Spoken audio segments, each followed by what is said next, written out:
अमरावती महापौर उपमहापौर पदाची उद्या निवडणूक होते। निवडणुकीसाठी महापालिकेचं सभागृह सज्ज झालंय।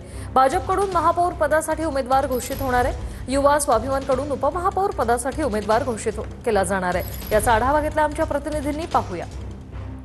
भव्य दिव्य अशा विश्वरत्न डॉक्टर बाबासाहेब आंबेडकर सभागृहामध्ये जर आपण पाहिलं तर अमरावतीच्या नव्या महापौर आणि उपमहापौरची निवड याच ठिकाणी होणार आहे। गेली अनेक वर्ष जर आपण पाहिलं तर 2017 पासून 2017 ते 22 हा कालावधी सोडल्यानंतर महानगरपालिकेची निवडणूक झाली नाही। यावर्षी जर आपण पाहिलं तर राज्यातल्या महानगरपालिकेच्या निवडणुका झाला, ज्यामध्ये अमरावतीचा देखील समावेश आहे।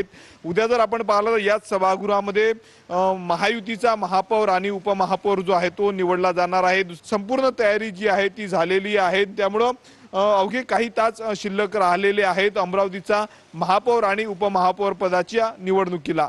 कॅमेरामन निकेत दहातोंडेसह मी स्वप्नील उमप, TV9 मराठी।